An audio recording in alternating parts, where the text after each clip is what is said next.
What is going on, guys? Welcome back. Commentary for you. I know a lot of people are talking about this, but man, there are so many parallels between these two communities. Obviously, with Girl World just being on a much smaller scale. I wanted to go through this with you, and then at the end, kind of give my perspective of the way I've seen things play out on YouTube. So, in the simplest form, if you're not aware, Jacksfilms was creating content that criticized SSSniperWolf's content.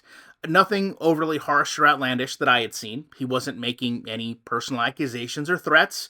He was simply showcasing how her work could be seen as a violation of TOS and lacked a lot of effort. So basically, this person is creating a reaction to content that isn't theirs, and they're not doing enough in one person's eyes to transform the content. Now, as of late, you'll know YouTube has started to crack down on channels that are simply repurposing content from other platforms like TikTok, as an example. And I think that's just one of the ways our community is really ingrained in similar situations, because we almost have the opposite side of the spectrum. We have Chantal constantly implying that the reaction channels are just leeching her content and she's the victim in all this, that more or less we're just using her to generate income for ourselves. And I want to make this very clear because I haven't seen enough channels do it. YouTube actually does champion reaction style videos and reaction channels. They actually made a tweet that vaguely referenced, where does SSSniperWolf get the ideas for her content? So I would offer to you, if you want to do just a quick experiment for yourself, a little bit of research, go up to your YouTube search bar and just type Foodie Beauty, Foodie Beauty. Nothing more, nothing less, just Foodie Beauty. Run your search and see how long it takes to find her actual channel. I think what you'll be met with is tons of reaction channels and videos well before that you get to hers. So, in short, SSSniperWolf gets tired of continually being called out regarding her own content. She goes on Instagram and she posts images of the home of Jacksfilms and clearly was there and cited that it was time to talk it out like adults. Now, I don't know what response she expected to get from this, and I guess that's yet to be defined by her, but the internet as a whole really rallied around the general thought process of you don't transition your internet issue into real life and being outside someone's home. Moreover, Jacksfilms, I believe, did the right thing and was not shy about this incident. He posted the video, exactly what had taken place, despite the fact it had been deleted, and basically stood up for himself and said, this is not right and this creator needs to be removed from the platform in his opinion. Now, obviously, this led to countless people taking more interest in what was going on and going back and looking at the content that SSSniperWolf had made. And in doing so, they found some very interesting, maybe not acceptable content, which I will again offer you draw some very, very real parallels to Girl World. So there are at least now 2 videos that have been shown that are Omegle conversations, and while I won't share them with you, I will recommend that you look at Sensitive Society's video. And for those unfamiliar, you would know that Chantal lost her channel after streaming an Omegle conversation, as her entire community and fan base warned her not to. Now, indifferent to Chantal's case, I will offer that the response here has been in defense of the content that she showed was bots or something generated to create click-throughs.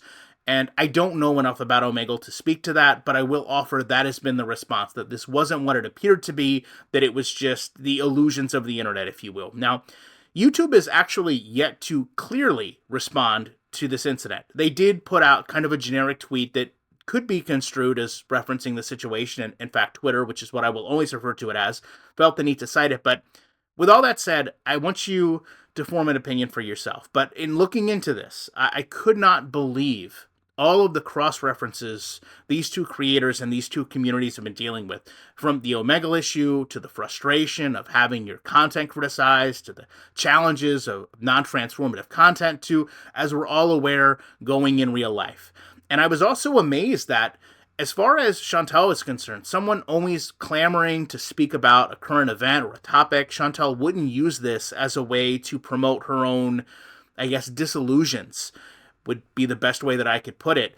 You have to wonder, has she maybe learned her lesson about promoting misinformation or siding with someone the way she did with Cyrax and creating more conflict for herself? Maybe she's waiting to see how this plays out to try to leverage it more to her advantage. But I will say one thing that I found really interesting is on my own channel, I did a video about Feature Man where I intentionally did not put him in the topic of the video. Now, he was on the thumbnail and it did cite him in the video, but that video somehow got connected to so many people searching for Feature Man.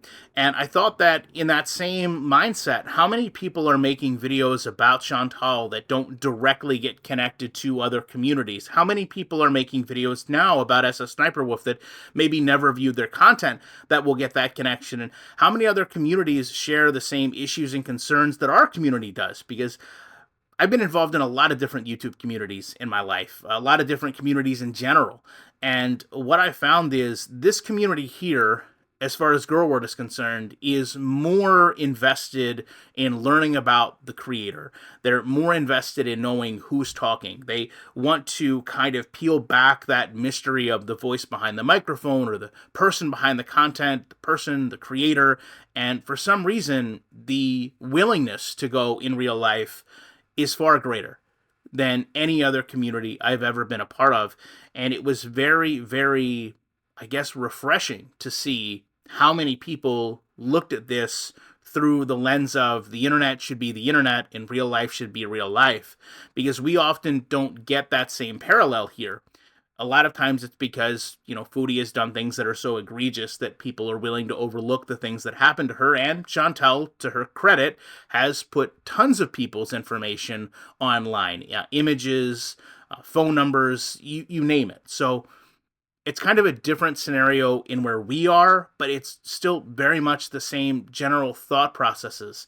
And to see people kind of come together the way that they have around the acceptance holistically of what is right and what is wrong, where our community kind of goes back and forth depending on which creator is the one that's, involved, which creator is the one that's giving the information.